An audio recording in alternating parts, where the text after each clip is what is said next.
carta de Pedro, capítulo 3, versos 13 ao 22. Verso 13 ao 22. Vão abrindo aí. Amados, para aqueles que se recordam dos nossos últimos estudos, lembram que esta é a carta do apóstolo Pedro, líder da igreja cristã em Jerusalém, que por conta das perseguições, seja das autoridades sacerdotais do Templo de Israel, seja pela perseguição do Império Romano, encabeçada aí pelo imperador Nero, eles foram dispersos por toda a região do Oriente, da Ásia Menor, chegando até a Europa, e dessa forma a palavra foi espalhada, porque os cristãos, eles disseminaram, eles espalharam o Evangelho, eles saíram como discípulos para fazer discípulos, batizando em nome do Senhor Jesus Cristo, levando a palavra do Evangelho, a boa nova da morte e ressurreição de Jesus Cristo para toda a criatura. Ah, amados, que momento interessante para a igreja que estava crescendo em meio às tribulações, em meio às perseguições, pressionada, abatida, mas jamais destruída, crescendo cada vez mais. Que mensagem poderosa é essa? Em meio às adversidades, em meio às perseguições, às torturas, às prisões, às privações, essa igreja florescia, ela apenas transbordava da glória de Deus, espalhada no Espírito Santo que passava a habitar em cada um dos novos convertidos. Que momento de ascensão, de florescimento da igreja cristã, amados. E nesse contexto, Pedro, preso, encarcerado em Roma, escreveu esta carta para encorajar, para estimular, para aconselhar seus irmãos na fé. Vamos ler, como nós sempre fazemos, degustando essa palavra maravilhosa, 1 Pedro capítulo 3, verso 13 ao 22, finalizando o capítulo 3. Vamos fazer aquela leitura geral e depois comentar, discutir alguns trechos. Vamos lá? 1 Pedro capítulo 3, versos 13 ao 22.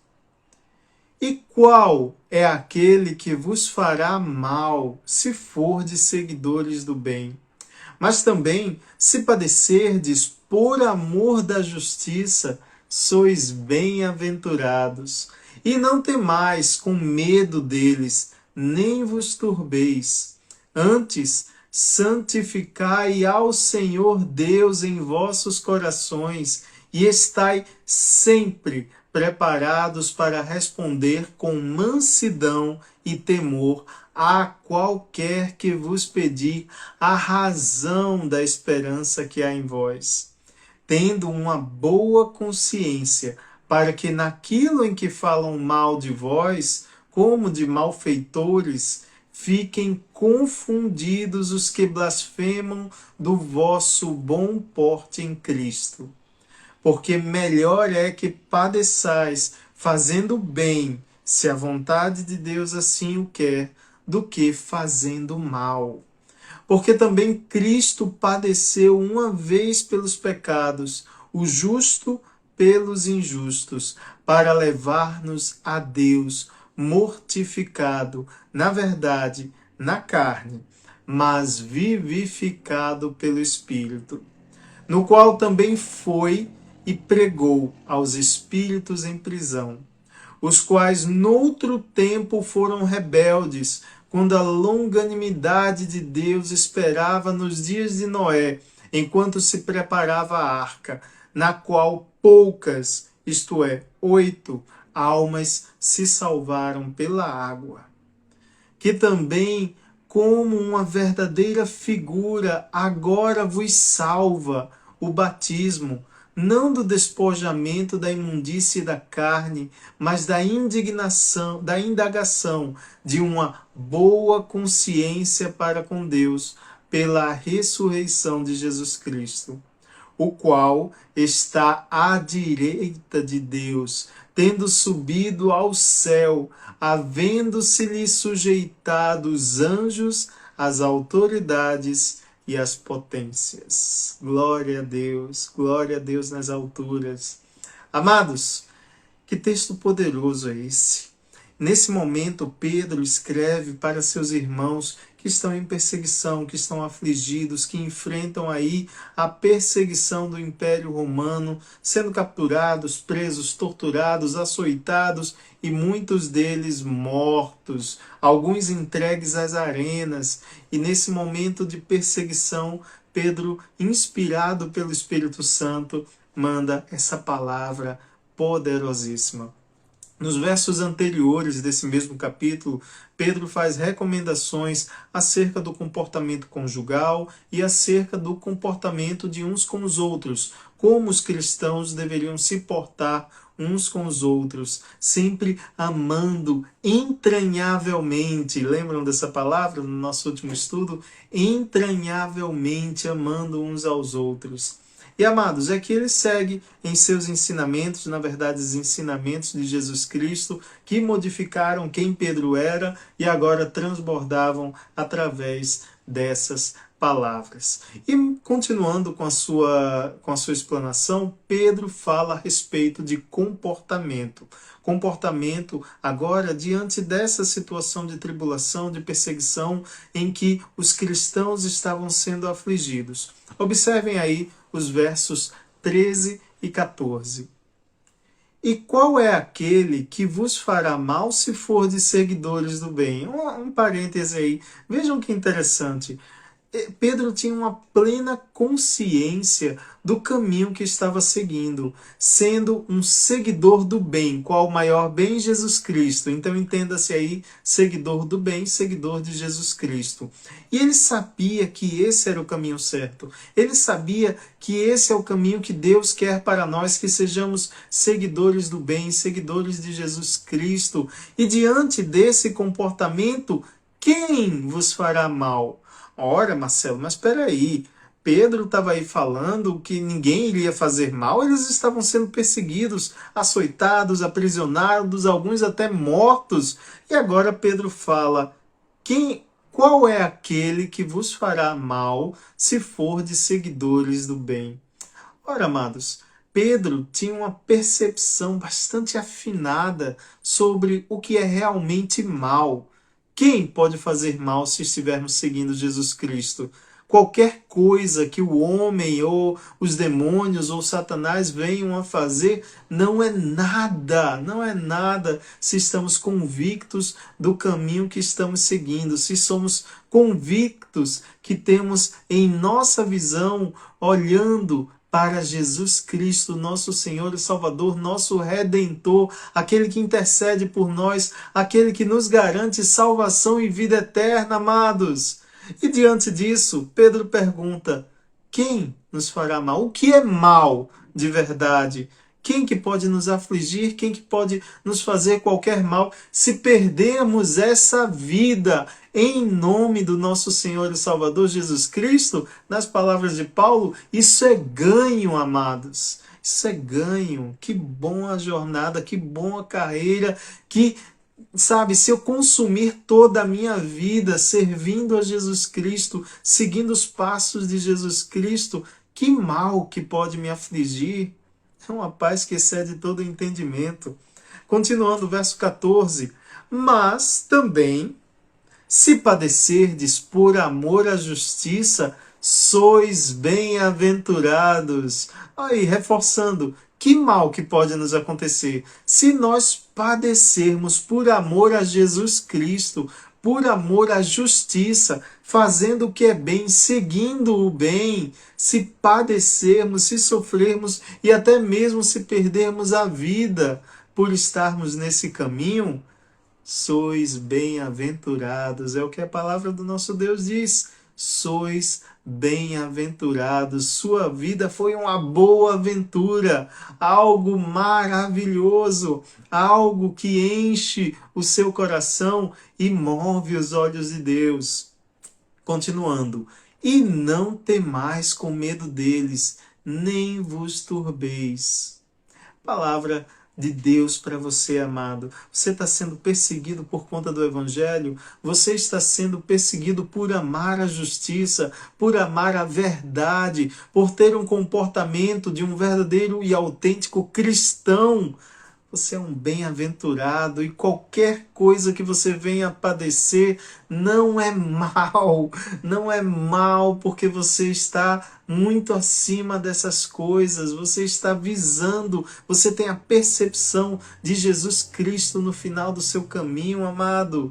Então, diante disso, pelos olhos da fé, nada que o mundo venha jogar contra você, qualquer que seja a circunstância maligna, maléfica ou danosa contra a sua vida, qualquer que seja a carência, qualquer que seja a doença, qualquer que seja a perseguição, a tortura, o açoite, o constrangimento, nada disso importa. Você está muito acima dessas coisas.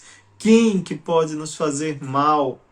Lá em Mateus capítulo 10, verso 28, nosso Senhor e Salvador Jesus Cristo nos ensina, em Mateus capítulo 10, verso 28, não tenham medo dos que matam o corpo, mas não podem matar a alma. Antes, tenham medo daquele que pode destruir tanto a alma como o corpo no inferno. Percebam a diferença da percepção. O que o homem pode nos fazer? O que os males desse mundo podem nos fazer? Se temos nossa alma salva e garantida por aquele que tem o poder e a autoridade de preservar nossas almas. Amados, é a Ele a quem eu vou temer, não aos homens, não às circunstâncias malignas, não aos desastres. Eu não temo as coisas desse mundo, eu temo o meu Senhor, o meu Deus. Amados, é o Senhor Jesus Cristo que nos dá a garantia de vitória no final. É o Senhor Jesus Cristo que é o penhor pelas nossas almas. É aquele que morreu e ressuscitou para nos religar de maneira indelével ao nosso Senhor Deus. Amados, o que o mundo pode nos fazer? Não tenhamos mais esse comportamento de temor diante do mundo, mas temamos a Deus, porque é Ele que tem as nossas vidas, que tem a vida eterna, a nossa vida eterna nas mãos dele. Verso 15. Ao invés de nos turbar, vejam fazendo o link entre o verso 14 e o verso 15. O verso 14 termina: e não temais com medo deles, nem vos turbes. Verso 15 agora fala: ao invés disso, ou seja, antes, santificai ao Senhor Deus em vossos corações e estais sempre preparados para responder com mansidão e temor a qualquer que vos pedir a razão da esperança que há em vós. Esse versículo, amados, é poderosíssimo e é uma regra de fé, é aquele versículo que precisa ser grifado e que você medite sobre ele. Repetindo: antes, santificai o Senhor Deus em vossos corações e estais sempre preparados para responder com mansidão e temor a qualquer que vos pedir a razão da esperança que há em vós. Amados, ao invés, o que Pedro está falando aqui? Ao invés de nos turbarmos, ou seja, de nos atribularmos, de ficarmos temerosos, de termos medo das coisas desse mundo. Vejam a situação que Pedro e os cristãos daquela época estavam vivendo, sendo perseguidos, tendo que se esconder para cultuar a Deus, muitos deles sendo presos, açoitados e mortos.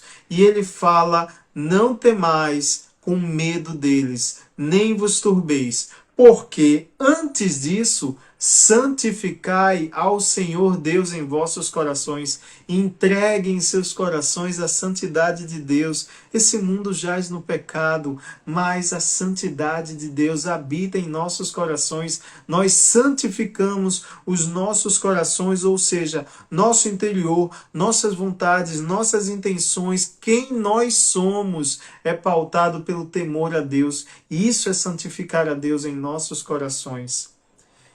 E ele dá um conselho especialíssimo aí. Estai sempre preparados para responder com fúria, com ira, com altivez, com desespero. Não.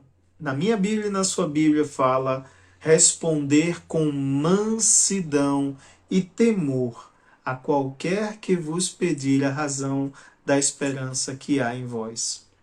Amados, há uma verdade muito poderosa nesse versículo, que é a verdade do testemunho. Sabe, quando eu estava estudando, seja na minha época de escola, seja na faculdade, as pessoas sempre se impressionavam com o meu modo de falar, como eu falava com calma, com mansidão, com tranquilidade. Amados, eu só conseguia fazer isso quando eu falava sobre algo que me era familiar. Quando eu falava de uma matéria que eu tinha estudado afinco, que eu tinha meditado, refletido, assistido aulas, estudado nos livros, quando eu tinha estudado bastante, eu conseguia falar com segurança, com tranquilidade, com mansidão. Eu não precisava gritar meus argumentos, eu não precisava jogar ninguém contra a parede e apertar o pescoço e dizer é assim, é assado. Não era necessário nada disso. Eu conseguia transmitir com calma, com mansidão, com tranquilidade, porque eu estava seguro daquilo que eu estava falando. E eu acredito que esse seja o sentido que está aí nesse versículo. Estejam sempre preparados para responder com mansidão, e também com temor. Temor porque sempre consideramos a Deus em nossas respostas. Isso é temer a Deus. Nosso comportamento, nossas atitudes, nossas respostas, o que falamos passa por um crivo de um pensamento, 1, 2, 3, 4, quantas vezes for necessário, considerando se Deus está de acordo com aquilo que vamos falar. Certo? Continuando, estais sempre preparados para responder com mansidão, ou seja, com segurança, com tranquilidade, porque vocês estão falando de algo que lhes é familiar, é o seu testemunho de vida. Respondam com mansidão e temor a qualquer que vos pedir a razão da esperança que há em vós. Amados, prestem atenção.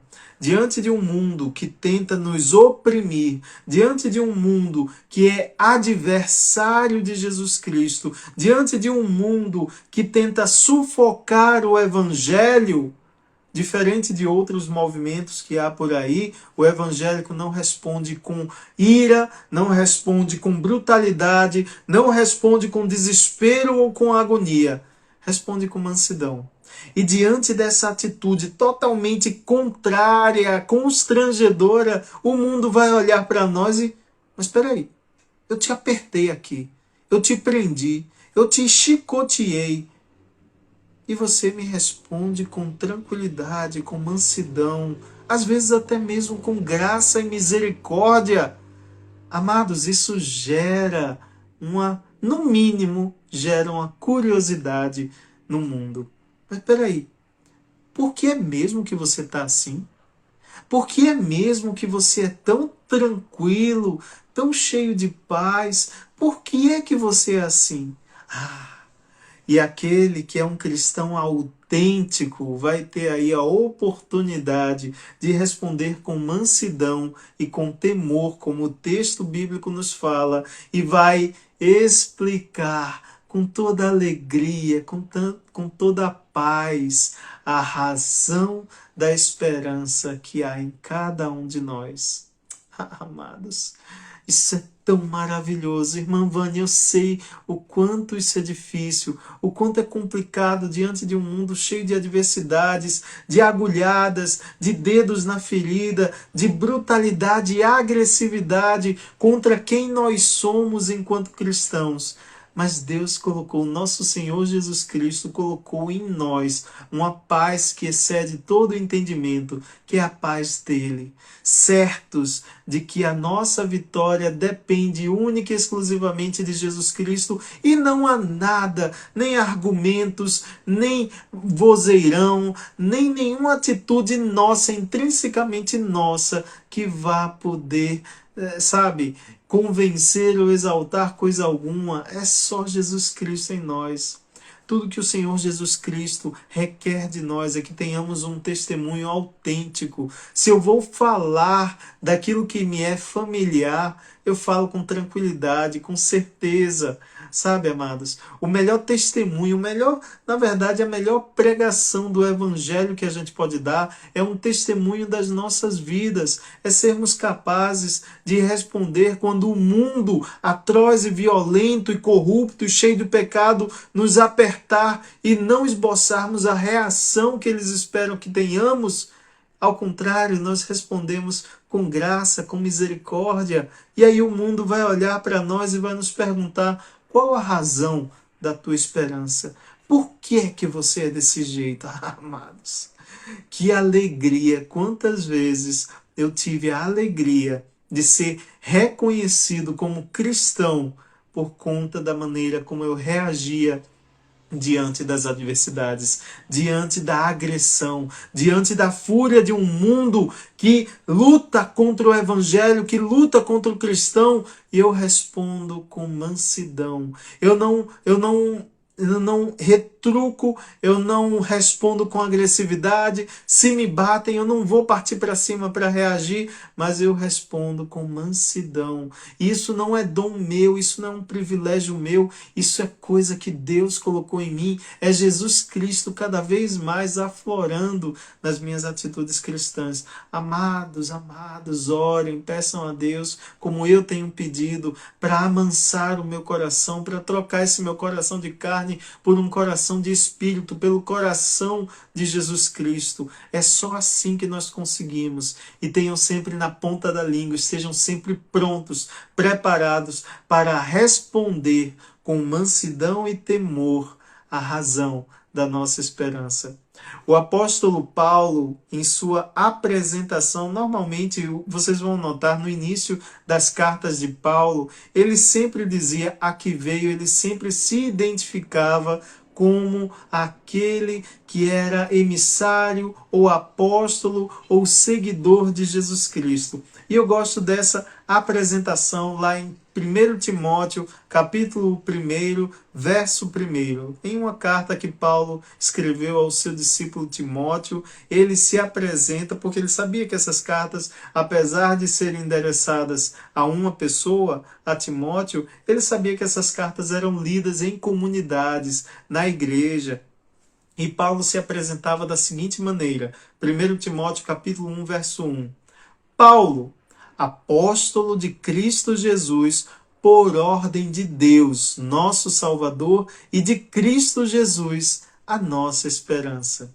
Então, quando o mundo atroz, violento e brutal lhe pressionar e você não responder como um ser carnal, mas responder como alguém que vive em espírito, então o mundo vai lhe perguntar qual a razão da sua esperança. Como Paulo esteja pronto para responder: é por causa de Jesus Cristo.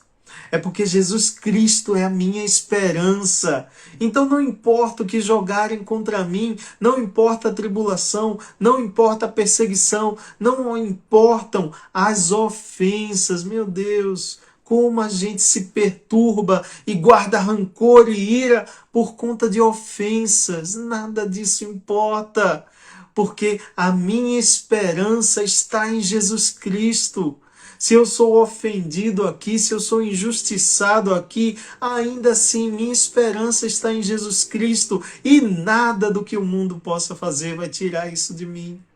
A minha esperança está em Jesus Cristo, que morreu e ressuscitou por mim na cruz, fez a grande obra de redenção por mim, para me salvar, para me purificar do pecado. E quando essa vida mundana acabar, eu tenho vida eterna garantida pelo nosso Senhor e Salvador Jesus Cristo. Que mal que o mundo pode me fazer diante disso, diante dessa verdade que deve estar na ponta das nossas línguas. Quando o mundo agredir vocês, quando o mundo perseguir vocês, tenham essa resposta na ponta da língua. Jesus Cristo é a esperança das nossas vidas, é a esperança para além das nossas vidas, é a paz de Jesus Cristo que há em nós, é o Espírito Santo de Deus que habita em nós, que nos faz passar por esse mundo de maneira tranquila, de maneira segura, de maneira de uma mansidão e de uma paz que só quem tem Jesus Cristo pode passar. Amados, lá em Romanos, capítulo 5, versos 1 e 2. Romanos, capítulo 5, versos 1 e 2. Também Paulo explicando essa paz que temos em Deus. Romanos, capítulo 5, versos 1 e 2.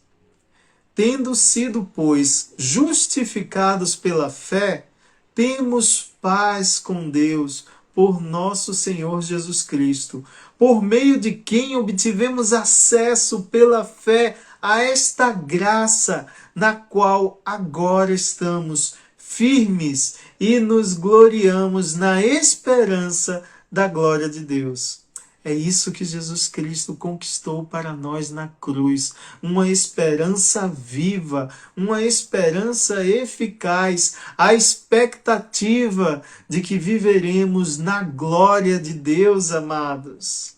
Aleluia! Exalte esse nosso Deus, porque Jesus Cristo conquistou isso na cruz por nós, amados. Sabe? Haverá problemas, haverá carências, haverá perseguições, haverá ofensas, haverá um mundo que nega Jesus Cristo, nos afrontando, nos perseguindo. E não devemos responder com raiva, com ira, com desespero, nem com dúvidas, não, amados. Nós respondemos com a esperança viva que há em nós, que é a glória de Deus conquistada na cruz por Jesus Cristo. Essa é a resposta, amados. E daí se o mundo não entender isso? E daí se o mundo não está preparado para ouvir essa verdade? Amados, nós fomos salvos e aqueles que foram escolhidos por Deus receberão essa salvação também. Tenha fé, acredite, ore.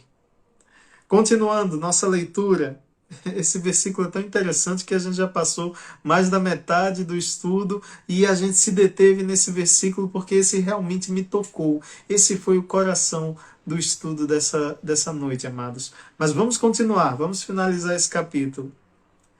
Tendo, verso 16 do capítulo 3 de 1 Pedro, verso 16.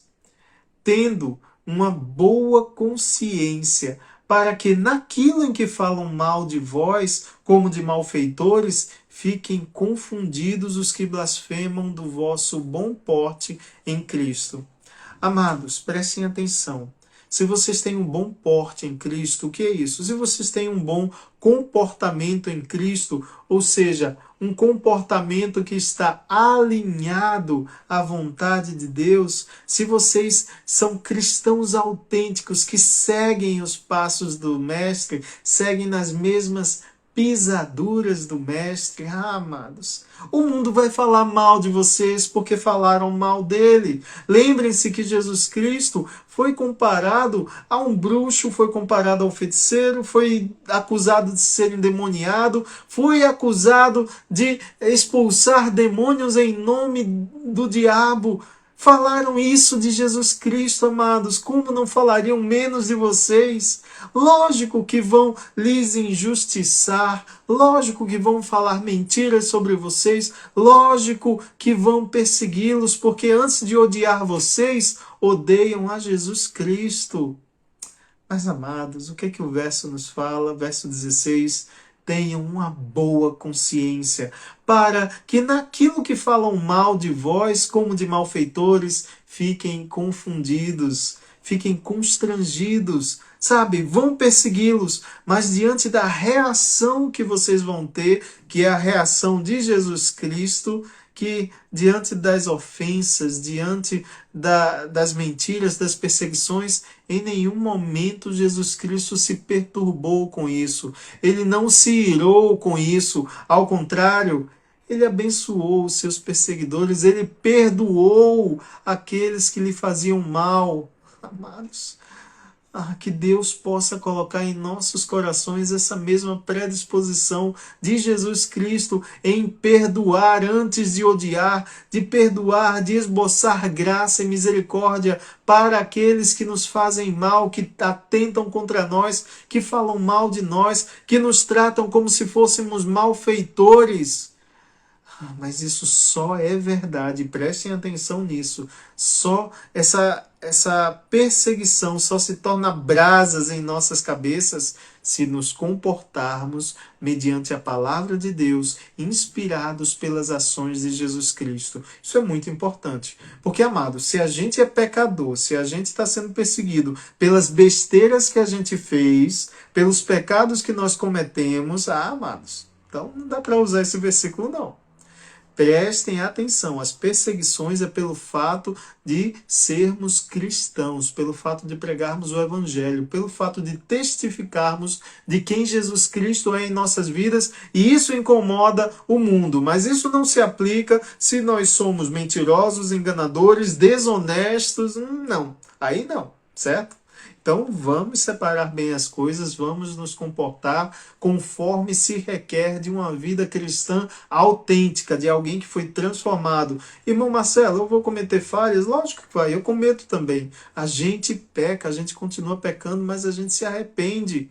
A gente se arrepende, a gente tenta corrigir isso, a gente ora a Deus para que nos livre desse pecado, para que nos ajude a nos portarmos cada vez mais em boa consciência diante do nosso Senhor Jesus Cristo. É assim que tem que ser, amados. Verso 17. Porque melhor é que padeceis fazendo bem, se a vontade de Deus assim o quiser, do que fazendo mal. Olha aí, aquilo que o irmão Marcelo acabou de falar aqui, verso 17.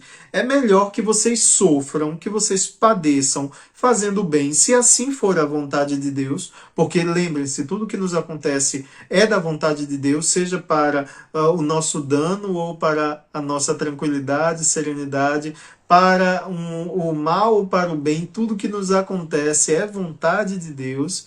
Então, é melhor que padeçamos, que soframos, fazendo o bem do que fazendo o mal, né, amados? Porque fazendo o mal, a gente vai padecer de qualquer jeito, entendam isso. Sofrimento faz parte da nossa vida. A gente vai sofrer de todo jeito. Mas é melhor, a lógica de Pedro é essa, é melhor que soframos fazendo o bem, soframos por sermos seguidores de Jesus Cristo, do que sofrer porque somos pecadores, porque isso todos nós somos, certo?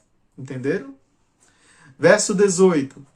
Porque também Cristo padeceu uma vez pelos pecados, o justo pelos injustos, para levar-nos a Deus, mortificado, na verdade, na carne, mas vivificado pelo Espírito.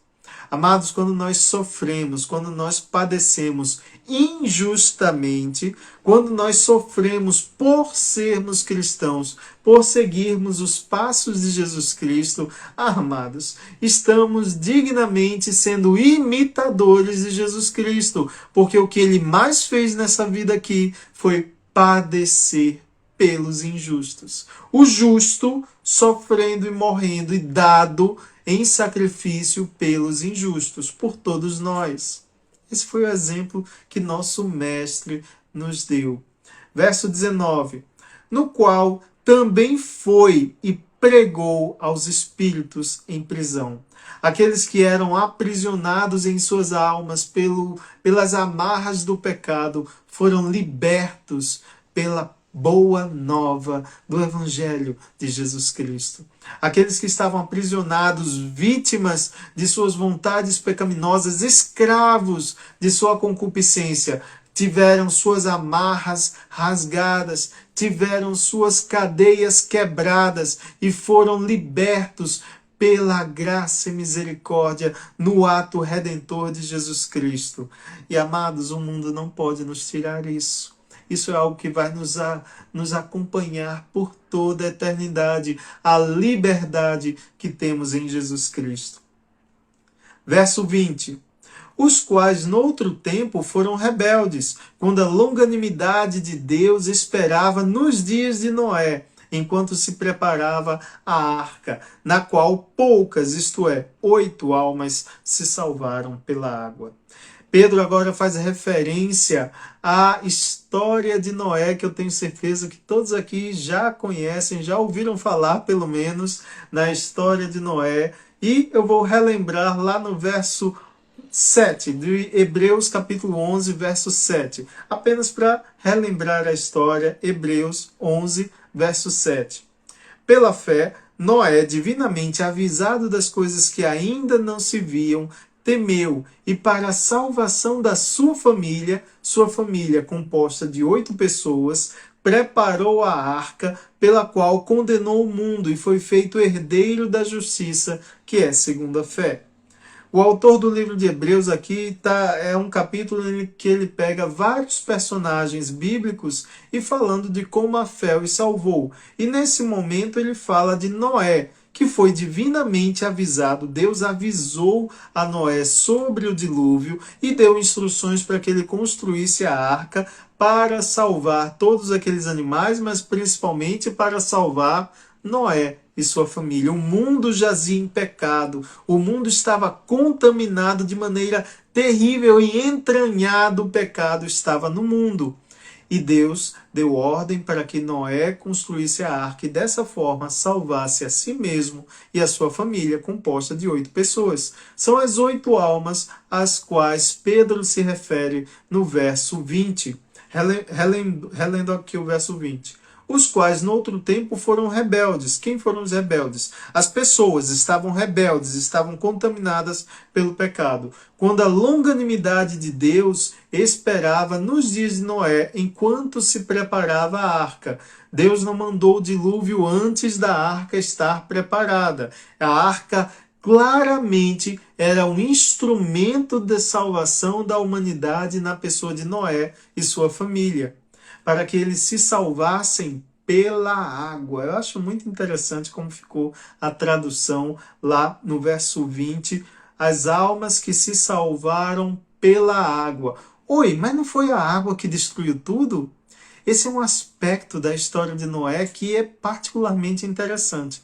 A mesma água que purificou o mundo, matando todas aquelas pessoas que estavam contaminadas irremediavelmente pelo pecado, o dilúvio que dizimou boa parte da humanidade ali, essas mesmas águas elevaram a arca e afastaram Noé e sua família de todo o pecado que afundava nas águas. O mesmo instrumento que era para purificação, para juízo do mundo, também foi instrumento para a elevação, para a salvação de Noé e sua família.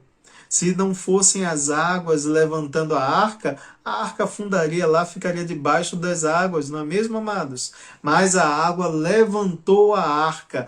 E isso tem uma simbologia, isso prefigura o que é o batismo para nós, como Pedro vai falar lá no verso 21. Que também, verso 21 do capítulo 3 da primeira carta de Pedro, que também, como uma verdadeira figura que vos salva, o batismo não é do despojamento da imundícia da carne, mas da indagação de uma boa consciência para com Deus pela ressurreição de Jesus Cristo. Amados, ele usa a história de Noé como um exemplo de batismo pelas águas. A água que purifica, quando nós somos batizados, que momento maravilhoso e especial é o batismo. Se você já foi batizado, medite sobre isso, sobre a figura da arca de Noé, que simboliza o batismo. As muitas águas nos cobrem e afogam lá as imundícias, os pecados o velho homem, aquilo simboliza o afogamento, a purificação de quem era o velho homem. E quando nós nos levantamos da arca, nos levantamos das águas do batismo, semelhante a quando a arca foi erguida pelas águas do dilúvio, amados, nós nos levantamos como novas criaturas, como aqueles que serão os herdeiros do mundo, como as 8 almas que foram salvas pela arca, pela elevação das águas. Medite sobre isso, como isso é interessante, como Pedro está nos explicando aqui a simbologia, a figura do que é a salvação na arca de Noé e o batismo que demonstra para o mundo a nossa salvação em Jesus Cristo. Se nós pudéssemos correlacionar as figuras presentes nessa história, entendam que as águas são o instrumento do juízo de Deus contra a humanidade, mas também pelas águas somos purificados de toda a imundícia, de todo o pecado. E a arca, que é o instrumento de salvação de Deus para a humanidade, é o próprio Jesus Cristo. Jesus Cristo é a nossa arca, na qual nos abrigamos e somos preservados para o louvor e glória de Deus. E o batismo simboliza tudo isso, amados. Verso 22, para encerrar. O qual, Jesus Cristo, continuando, referência a Jesus Cristo, do verso anterior, e agora no verso 22, o qual está à direita, à destra de Deus, tendo subido ao céu, havendo-se-lhe sujeitado os anjos e as autoridades e as potências. Amados, lembram daquela resposta que tem que estar na ponta da nossa língua quando o mundo nos perguntar a razão da nossa fé? Responda dessa forma.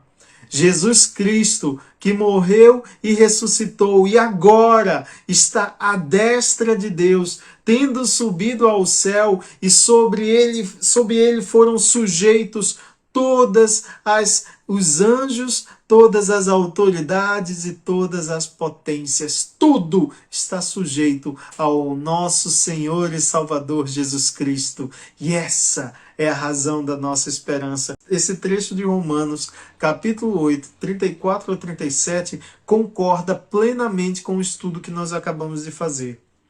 Quem é que condena? Pois é Cristo quem morreu, ou antes, quem ressuscitou dentre os mortos, o qual está à direita de Deus e também intercede por nós. Quem nos separará do amor de Cristo? A tribulação, ou a angústia, ou a perseguição, ou a fome, ou a nudez, ou o perigo, ou a espada?